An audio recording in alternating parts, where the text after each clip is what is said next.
Hi guys, welcome back to the channel, or welcome if you're new. My name's Salter-Purves, queer fantasy author. Today I'm going to talk to you about these 3 books and how they changed the way I approach writing queer dark fantasy. So if you want to learn more, come along.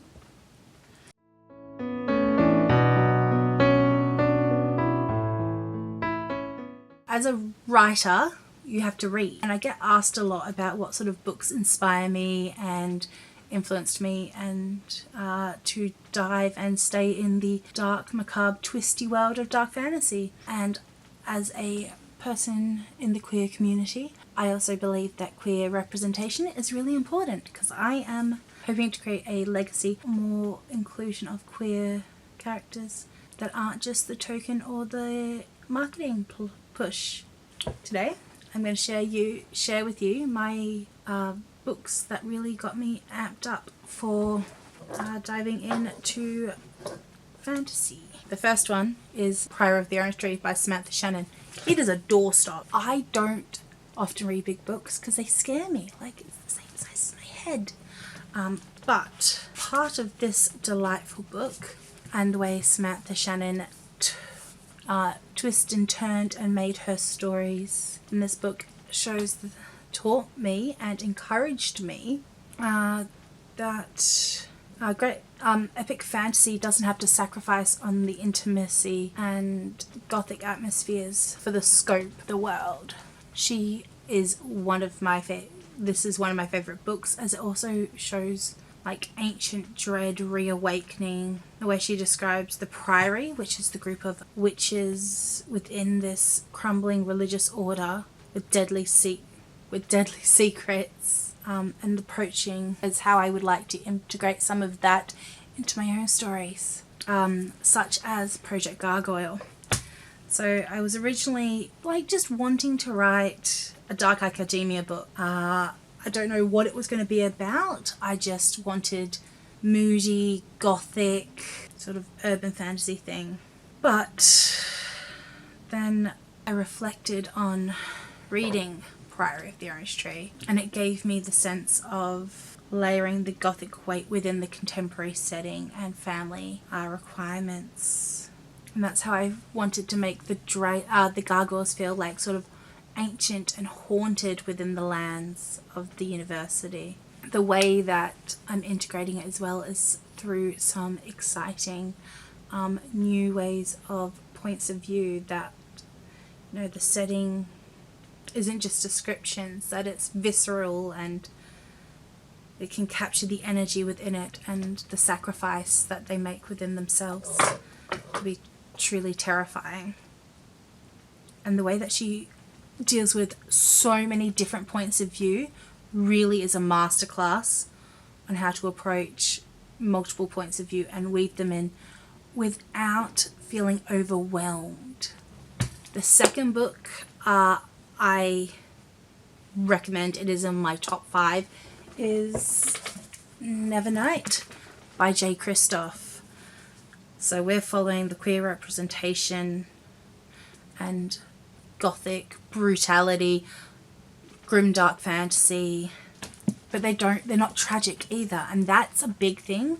Is I don't want queer characters or queer love stories to become tragic and cannon fodder in my dark fantasy novels, and how that they are complex and powerful and unapologetically themselves, which standing tall and being proud of how you identify is something I want to instill within myself and Little Dragon and readers from now until the end of time. So Mia Colvert, she's deadly. She deals with the serious tragedies of watching her family get hung for treason, but she works through it, and her sexuality is just part of who she is, and it's not a defining trait. So I'm not seeking to do queer characters or sapphic stories for just the sake of saying I wrote them. I want them to be fully fleshed out. They deserve as much page time as other big epic loves And it's not just a source of her angst, it's integrated into her character. It's completely transformed my approach to how I want to move through from the heteronormative to exploring the now and the present. Also, the way that Jay Kristoff writes action scenes has always intrigued me. The rich atmospheric writing, the way the Red Church is written in this book, of an elite coven of assassins that go to a school. It's a big cathedral. It has all the markings. There's a city that is literally held within a ribcage of an ancient beast. And the way he balances the brutal violence of the story with dark humour gives the levity that dark doesn't always, has to have the balance of spatterings of lights within it. And finally, An Education of Malice by S.T. Gibson is a gothic, moody, dark academia about vampires, a reimagining of Camilla. It is beautiful, even that cover.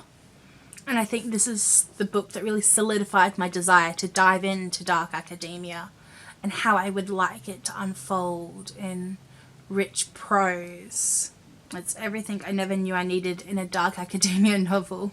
And the aesthetic of the privileged school and the knowledge, and it getting gradually more sinister, and stories and old bloodlines unrolling. This book shows how I would approach the academic setting writing in my own project. How the ancient order of gargoyle guardians were originally, I was writing about noblemen's and tradition. Like when I was writing in Her Daffodil Queen, I was writing about the order, which is, noblemen and people being trained into knights, where it's something darker, more sinister, lingering in the shadows. But after reading Gibson's work, I realised if I wanted the instructional of one dark secret, what if centuries of hidden knowledge and centuries of protection and bloodline legacy were included? Now my gargoyle academia feels more dangerous around it. The students have the pursuit of knowledge. And so for the drama, the libraries hold books that will whisper back to them and unfold the stories of their time. Gibson has this book showed me how to feel lived in rather than just surface level like other dark academias I've read before, and how the architecture of the campus enthralls and encapsulates and builds. So that is how I want to look at Project Gargoyle. It combines all the lessons and the rereads and the richness of these books into how I want to approach it, of how the gothic is built and the weight of the aesthetic, and how we dive and twist between current people experiencing and old ancient movement of old and ancient organizations, and how legacies and bloodlines twist and turn. And yes, there is romance. There's always going to be romance in books, but it doesn't have to be the forefront of it. And how the Institute will hold secrets behind its scholarly guard. So here's what I want you to this is what I've taken away from these books. The true influences on how I want to direct my career and bring the legacy of storytelling back for myself, and creating rich, dark, moody, gothic stories, and how I can align myself for literary greats. But I do want to hear from you. Which 3 books completely changed your approach to the genre you write? What genre do you write in? Was it one of the craft books that I have read as well, but reading it and then seeing it put into action, I find so much more compelling. So I'd love for you to tell me down in the comments below, what's one of the books on your list that changed how you approach your genre? So don't forget to like this video and subscribe. I am changing how I do my content to doing a writing centric chat video like this and a like weekly life vlog sort of thing, so you can see how I am moving and shifting towards chasing down that author career goal and hope. Without further ado, let's use our voices to promote positive change in the world. Thank you and bye bye for now.